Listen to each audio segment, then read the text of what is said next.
광진구의 한 아파트. 베란다 밖으로 한 남성이 서 있습니다.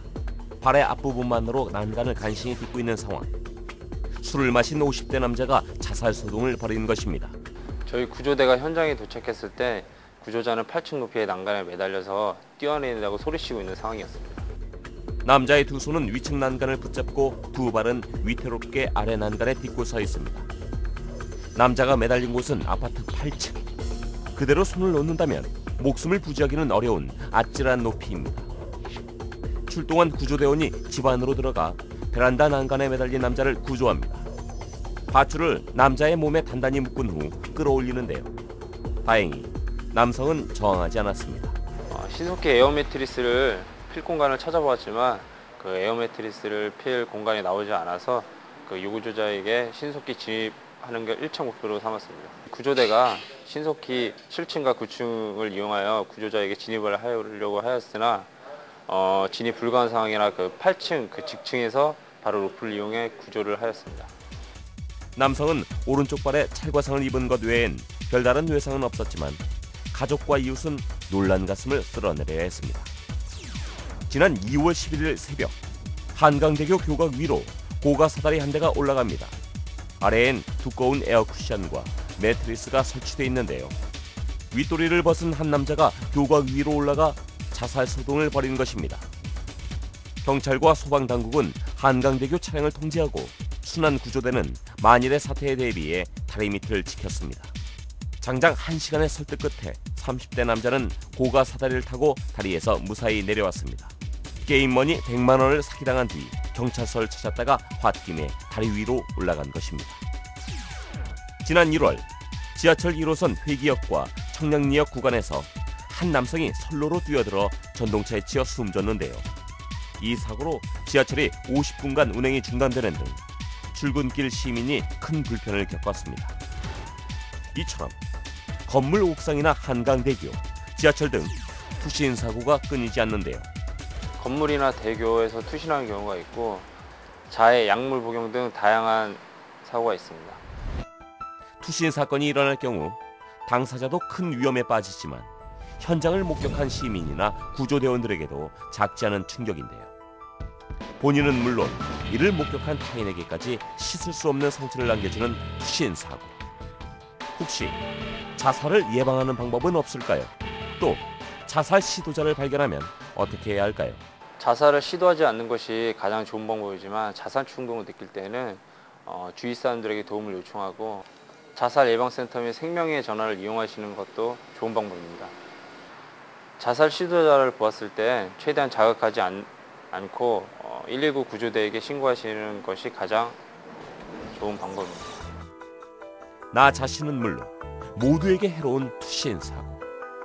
순간의 감정에 몸을 던지기에는 생명이 너무나 소중하다는 사실 잊지 마시길 바랍니다.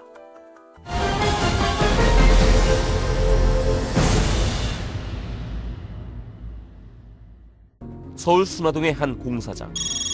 건물 외벽이 온전한 곳 하나 없이 폭삭 주저앉았습니다. 한쪽에선 대형 버스가 철제 구조물에 둘러싸여 멈춰서 있는데요. 공사장 가림막이 붕괴하면서 지나가던 외국인 관광버스를 덮친 것입니다.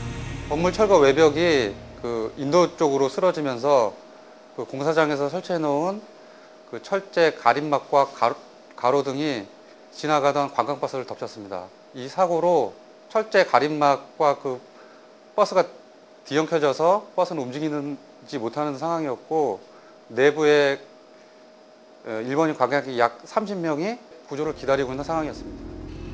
구조대원들이 서둘러 버스 주변에 콘크리트 잔해물을 치우고 버스 앞문을 막은 철제 구조물을 제거합니다. 잠시 후 출입문이 열리고 버스에 타고 있던 일본인 관광객들이 차례로 내리는데요. 차량 밖으로 빠져나온 사람들은 놀란 가슴을 쓸어내립니다. 먼저 저희 대원들이 그 사고 장소로 다가갔습니다. 다가가서 그 현장이 안전한가를 확인했는데요. 가로등이 쓰러졌기 때문에 뭐 전기가 흐르는지 또 2차 붕괴 위험이 있는지를 확인했습니다. 그 결과 그 위험 요소는 없는 걸로 판단해가지고 저희가 가지고 있는 절단 장비를 이용해서 서로 그 엉켜져 있는 그 가림막, 철제 가림막을 절단하여 공간을 확보했습니다. 출입문을 개방 후 안에 있던 그 외국인, 일본인 관광객 모두를 안전한 곳으로 이동 구조를 완료했습니다. 폭탄을 맞은 것처럼 천장이 뻥 뚫린 채 폐허가 된 건물은 사고 당시의 처참함을 말해줍니다. 이번 사고로 인명피해는 없었지만 무너진 잔해가 변압기를 건드려 30여 가구의 전기 공급이 끊겼습니다. 지난 1월 16일에는 논현동의 한 극장 3층에서 나무로 된 천장 마감재가 객석으로 무너져 내리는 사고가 발생했는데 이 사고로 영화를 보던 관객 16명 중 6명이 머리나 어깨 등에 큰 부상을 당했습니다. 그 붕괴 유형에는 크게 세 가지가 있는데 하나는 공사정 붕괴, 두 번째는 주택의 붕괴, 세 번째는 그 복합 건물이 붕괴되는 경우가 있습니다.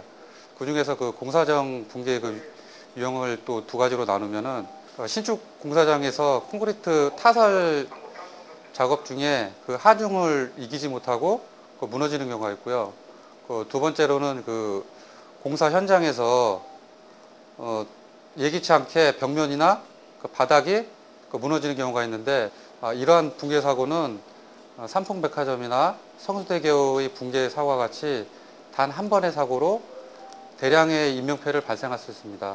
또한 2차, 3차의 붕괴 사고로 이룰 수 있기 때문에 구조를 받는 사람이나 구조를 하는 사람에게 큰 위험에 처할 수 있기 때문에 각별한 주의가 필요하겠습니다. 건물 붕괴 사고는 최근 4배 이상 급증한 것으로 나타났는데요.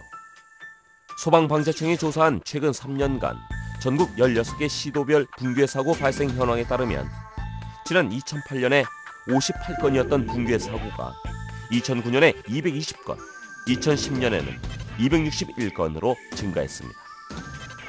발생 장소별로 보면 공사장이 155건으로 가장 많았는데요.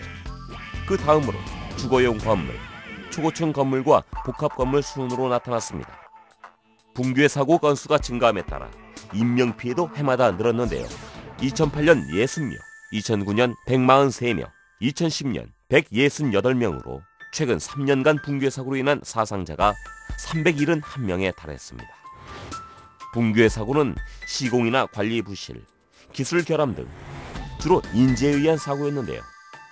어마어마한 재산 피해와 인명 피해를 가져오는 붕괴 사고, 어떻게 하면 예방할 수 있을까요? 건축 실을 앞당기기 위해서 콘크리트 타설 작업을 무리하게 강행하거나 건물 철거 작업을 순서에 맞지 않고 하중을 받는 보를 먼저 해서 붕괴 위험을 높일 수도 있겠는데요. 일반 주택이나 일반 건물도 정기적인 안전 진단을 받는 게 붕괴 사고를 예방하는 데 많은 도움이 되겠습니다.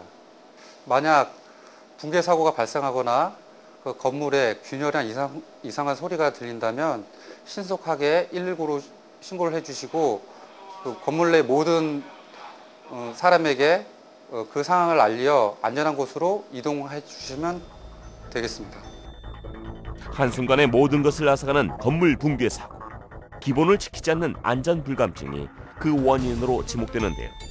그 대가는 어느 누군가의 소중한 생명이 될 수 있다는 사실 꼭 명심하시길 바랍니다.